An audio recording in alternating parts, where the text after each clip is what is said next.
easy go.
Whoa, hey, where'd you come from?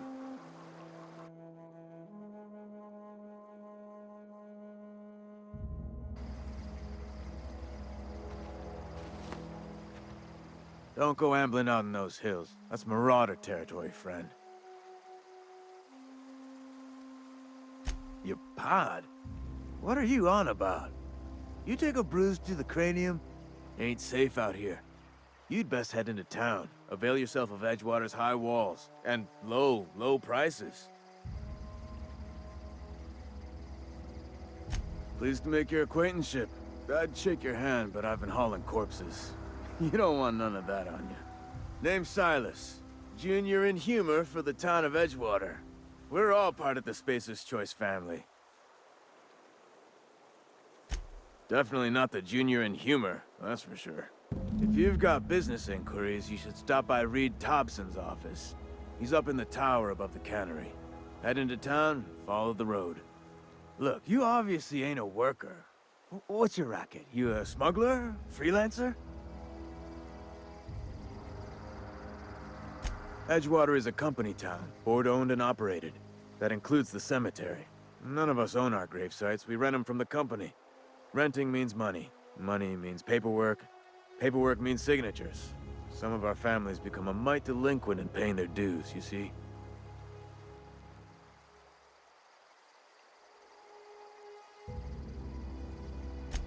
Four workers still haven't paid up. Phyllis, Conrad, Ludwig, and Martin Abernathy. He's a special case. You may want to twist his arm a little. He just is. Look, I don't want to get into it. Just make sure he pays up. Conrad's got a barbershop in town. Phyllis works at the cannery most hours. Abernathy... I ain't seen him in a few days. His domicile is near the cannery. You'll find him in town. All except Ludwig, that is. He's over by the landing pad. Yeah?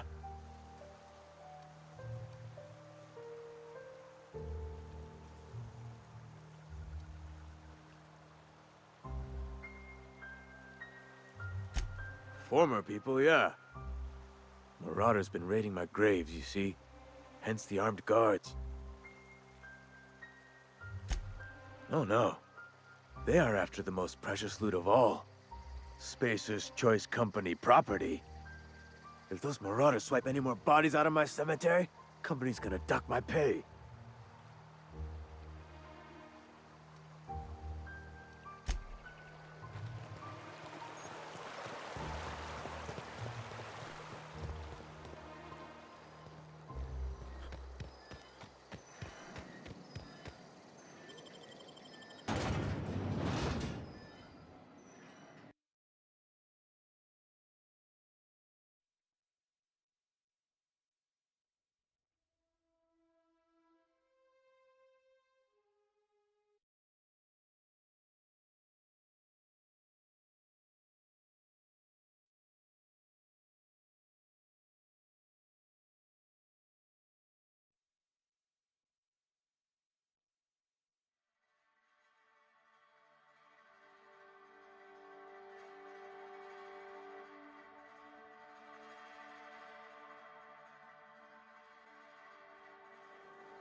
latest report?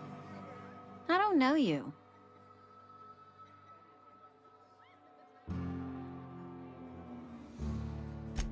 Amelia Kim, Spacer's Choice Beverage Dispenser.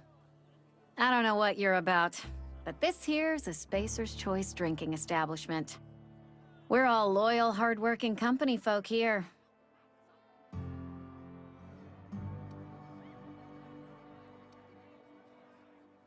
You really think so? That's kind of you. I've been trying to keep the floors clean. You got no idea how long it takes to scrub the tiles. Guess I misreckoned you. Sorry about that. I didn't mean to be curt. We just got some problems lately. I can get you a drink if you'd like. Gotta ask you to enjoy your beverage within the premises, though. Can't risk you bringing a drink over to those deserters. You understand. Coming right up.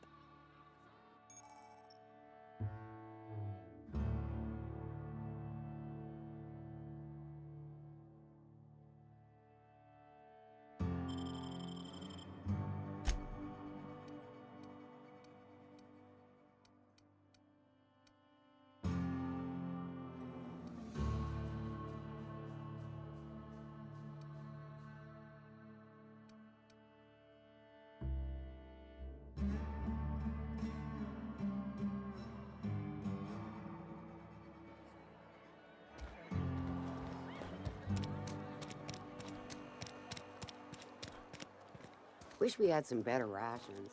I know how you feel.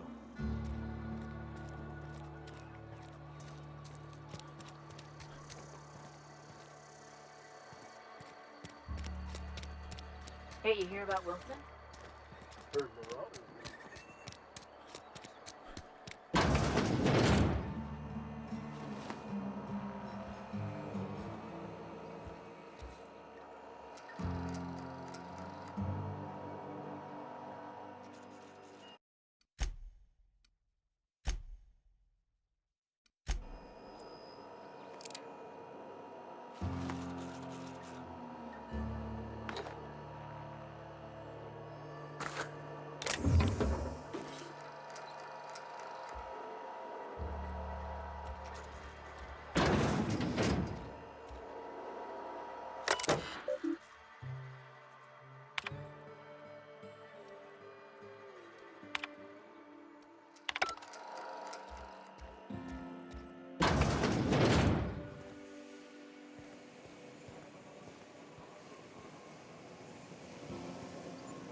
You the new worker?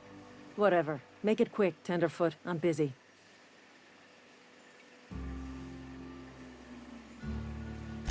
Shit. Silas still on about that? Here, take the fees. I'd appreciate it if you didn't tell Reed I was late on my payment. Because they're not my fees and not my gravesite. Guy I worked with shot himself. I paid the bill. I could do without the sarcasm. Wasn't acting out of the goodness of my heart. Law requires delinquent gravesite fees to be paid by the deceased party's closest living relative, which meant me. Shame, though. Eugene was a good worker. Woke up one morning and put a round through his upper story. Can't imagine why.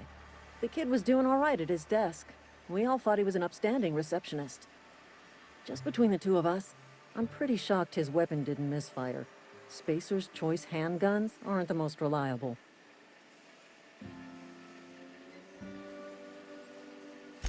Not half as awful as the bill Eugene left us with. Suicide's a crime. The legal term is irreparable damage to company property. What Eugene did to himself was vandalism.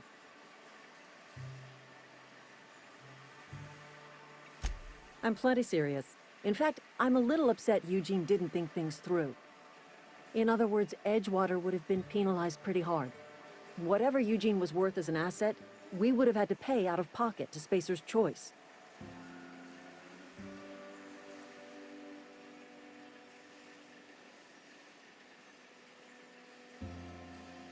Well, excuse you. I'll have you know, Eugene was an asset to us all. May his atoms be commended to the law. All I know is Silas asked me for Eugene's gravesite fees, which means he was approved for burial, which means his papers went through, which means the town's in the clear. I'm just glad to put this whole ugly affair behind me. Eugene can rest his bones in peace, and the rest of us can get on with our own lives.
Seems we've got a guest.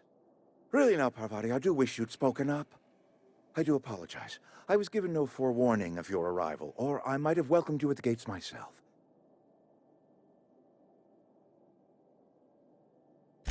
I'm Reed Thompson, Outpost Administrator. I cannot help but notice you are not in uniform.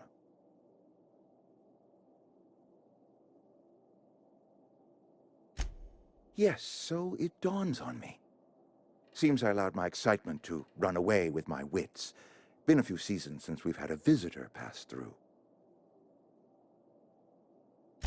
Only regulator we got is hooked up to the town transformer. Mr. Thompson ain't liable to be keen on dismantling it. I beg your pardon. I am most emphatically not keen on any such thing. I can't let you have our power regulator. But I happen to know of another one. And I happen to know exactly how you may retrieve it without frying yourself in the process.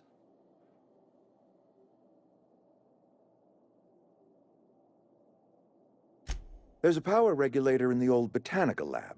It's mostly abandoned, so all that power is being squandered. Go down to the geothermal plant. Reroute power from the botanical district over to us. Once their power's shut down, you can have their regulator and be along on your way.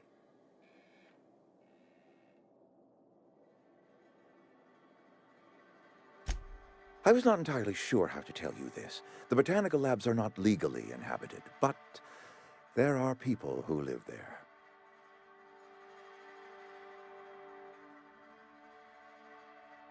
The people living in the botanical labs, they're deserters, former workers. I need them back at their posts. I need them to come home. My hope is that by cutting off their power, you will convince those deserters to come back to town. Before you go to the plant, I want you to stop by the botanical lab. Speak to their leader, Adelaide. Tell her the power's about to go, and that it's time her band of deserters came back to town.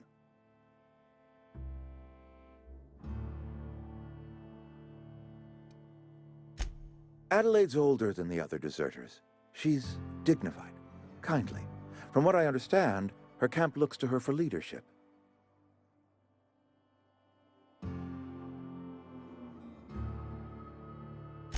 That reason was me. I asked too much and pushed too hard. But I am ready to make amends if they are willing to return to the fold. We belong to one community, the Spacer's Choice family. If we dissolve into factions, then we will all perish separately. Adelaide will understand that. My dad told me all about the plant. Taught me all he knew. I could come in useful. I mean, if that's all right with you, Mr. Thompson. Sir. I hesitate to part ways with Miss Holcomb, but I cannot deny that she is talented and may prove useful to you. You will need an administrative passcode in order to enter the plant. I am trusting you with mine, and trusting Miss Holcomb to guide you if you'd like. Great! I got my wrenches and diagnosticators and hairpins and engine tape, so I'm all set. Well, I am glad to hear that. Best of luck to you, and thank you again for your help. It is a lot to ask of a stranger, I know.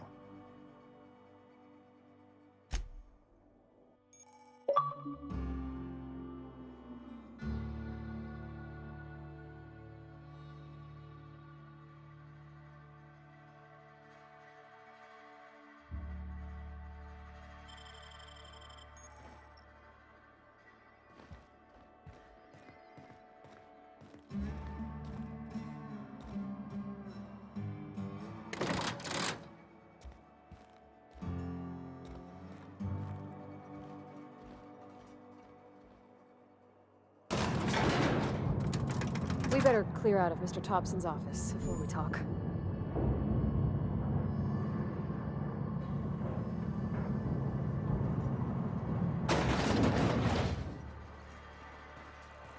Hey, mister, can we talk? Sorry. Sorry. You just want to get out of here. And you likely don't want to tag along like me. It's just, Mr. Thompson has his own view on matters, on account of it's his job and what all, but that's not the only side of the tale. To Mr. Thompson, a person's a gear. It does its job quiet-like.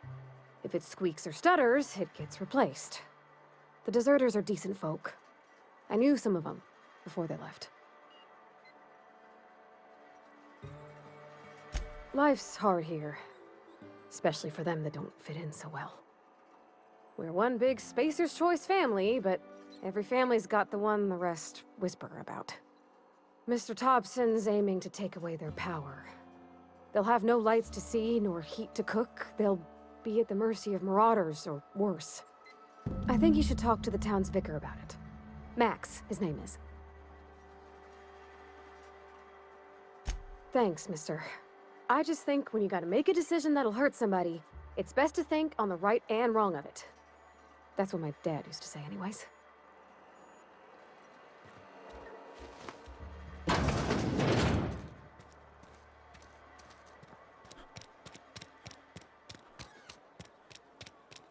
I'm sorry. I'll just be a minute.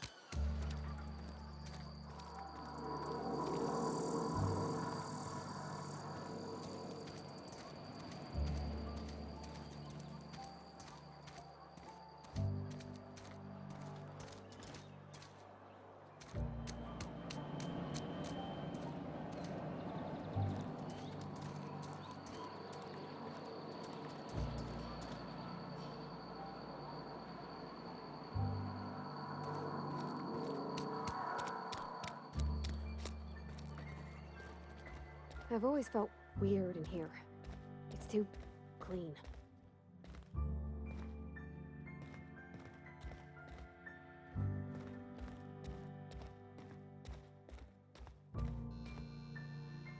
And Ms. Holcomb as well. How rare to see you out. And with a complete stranger. Curious. Just tagging along, Vicar DeSoto. Don't mind me. I so rarely get new people to talk to. Name your poison, anything at all. Spiritual counseling? This season's tossball predictions? The quickest way out of town?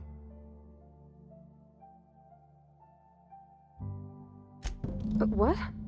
I thought you would talk to him. You wanted to speak to me, Ms. Holcomb? Every time I've tried to engage you in conversation, you look at the floor, answer in single words, and slink away. I can't imagine what would be so grave as to drive her to my mission. What has Mr. Thompson asked you to do?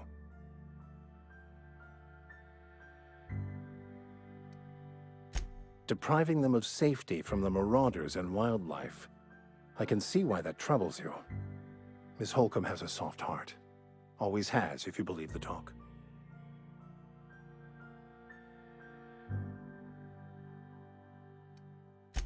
They rejected the order of society and live beyond the walls so thoughtfully provided by our Spacer's Choice patrons.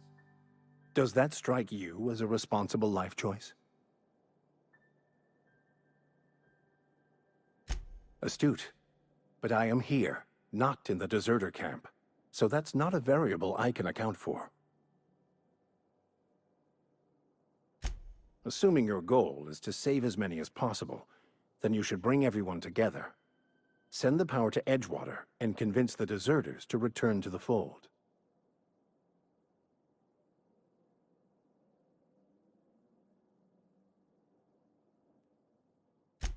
Not if things are left to stand as they are. If you don't mind a bit of unsolicited advice, be cautious on your way to the geothermal plant. It is not as safe as you might assume.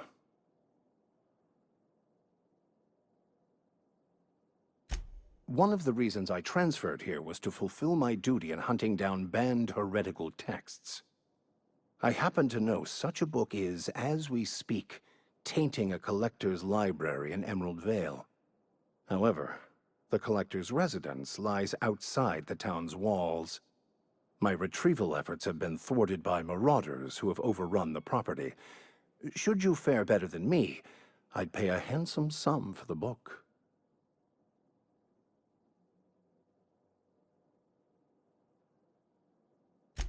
It's a handwritten journal, a faded blue cover with the name M. Bakonu handwritten in the lower corner.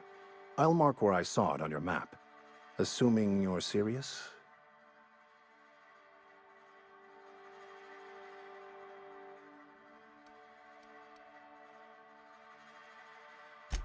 It is not only a beautiful relic of a bygone time, it's also the thoughts of an early thinker on the nature of man's place in the cosmos.